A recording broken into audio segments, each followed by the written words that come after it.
Morning guys, welcome home, you can follow me.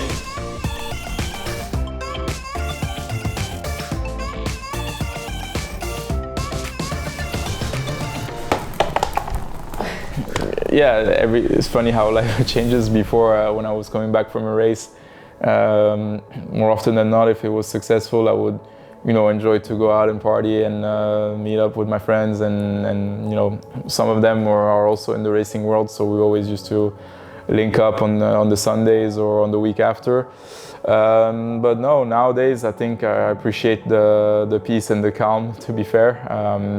It's long years of racing, and those weekends consecutively. I think I'm more of someone that enjoys to, let's say, leave for 2 weeks and go on holidays, or in the winter time take a proper 2-3 weeks off, than just take some little days here and there. So no, I just appreciate getting back home as soon as possible, and get ready and recharged for the next one, because they just come one after the other. Like there's a saying, to the race is before the race, so you just keep going, and no, that's not the plan anymore.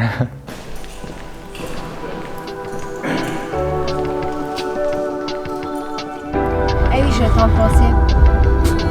Je pense à ce temps-là, c'est vrai. La fameuse place du casino.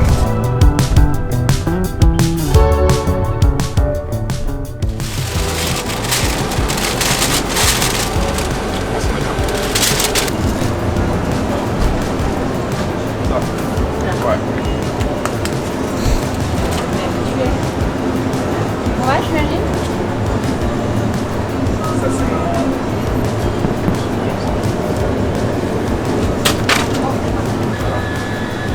Non. Peanut butter. Ah, ça c'est...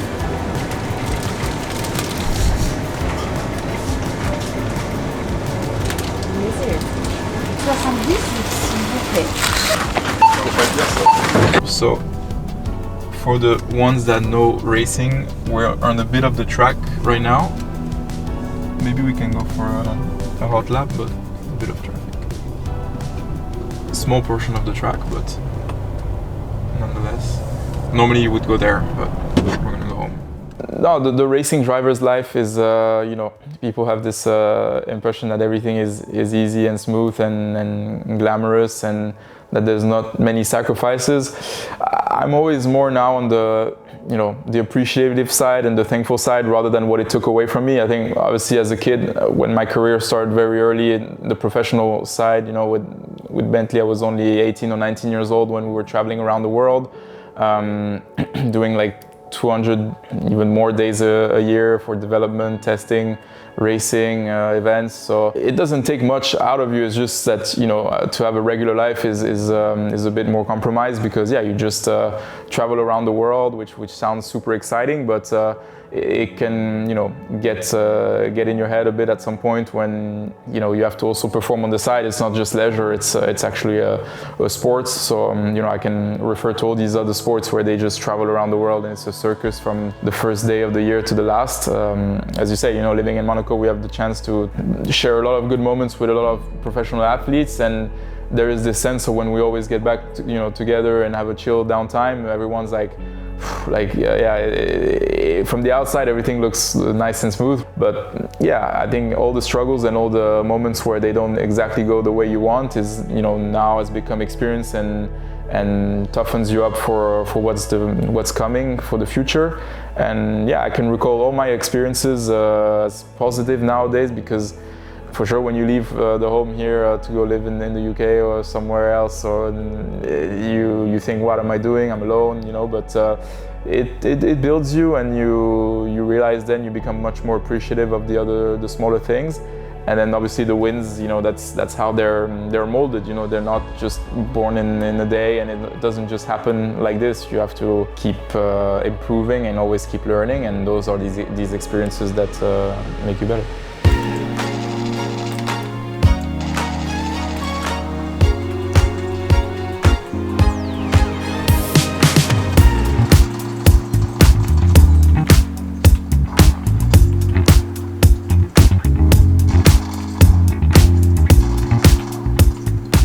So the thing I always take with me on my trips now is my wife, because no, to feel at home, like you say, is you need this balance as a driver to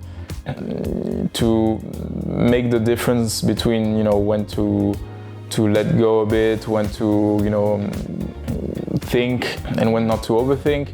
And I think the balance I have with her helps me a lot in moments where I repeat myself about this championship, but it's so competitive that you cannot always win, you cannot always be on top. And if you think that way, you're lying to yourself, because no one has won every single race in the championship. So you have to, you know, be able to, you know, blow off some steam, or if you have something that bothers you, to talk about it. And our relationship works in a way where we share everything, and we actually, you know, lean on each other quite a lot.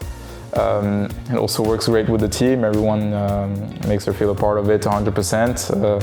She speaks very well Italian, she's Italian, so it helped me a bit to blend in at the beginning.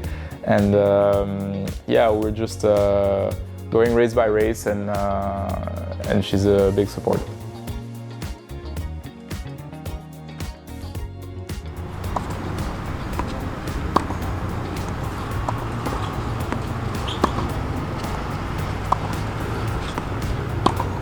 So, welcome to the Monte Carlo Country Club. We're extremely lucky to be able to play in such an amazing place. And yeah, I'm fortunate as well to have my friend Luca, pro player that can kick my ass a bit and improve to get better, because that's always the goal, right? So let's see what we can do today, and yeah, cut the bad shots obviously, and let's try to have some fun.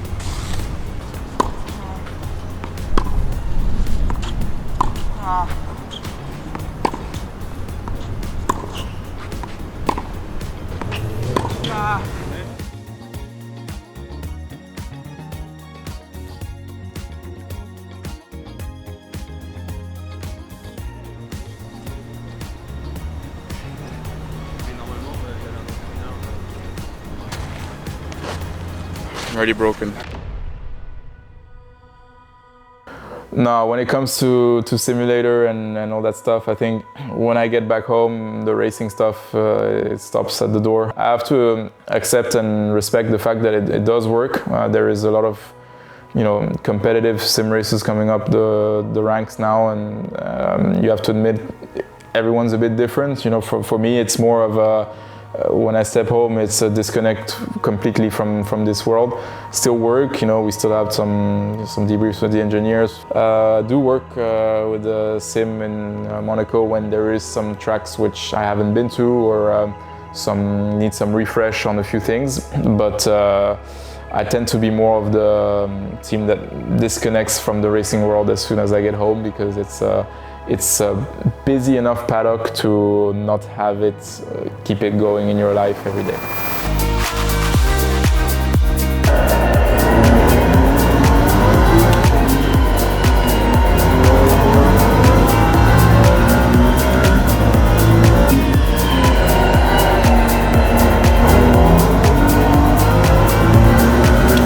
So, welcome to RS Simulation, long-time partners and friends of mine. When, you know, in racing, you can never always be on track. So if you have to discover tracks, work on some new tracks, and you know, try to have a feel before you go and travel around the world and arrive and be ready. That's the best tool we have in Monaco to be able to practice if you don't have a sim at home. So yeah, personally I like to disconnect from the racing world when I'm home, but when, you know, there's a bit of homework to do and to prepare the races as best as we can, this is by far the best tool I've been able to use. So I always said I'm not the biggest sim fan, but when it comes as close to reality as this, it's a real always a good time to come here and prepare the races. So here we're at the Nürburgring, as it's our next race in the calendar will be the Nürburgring. So we came here to do a few laps to prepare for the upcoming weekend, and yeah, refresh a little bit the gears, the reference points. Even though I'm also more old school with that, and I tend to go with, you know, what's the visual that I see on an adapt, but it's always good because everything is very, very close to the reality, and every year we go, every year the development is increasing, so it's a great tool to be able to use, and on top of that, it's, as I said, they're good friends and we always have a good time, so yeah, let's get going.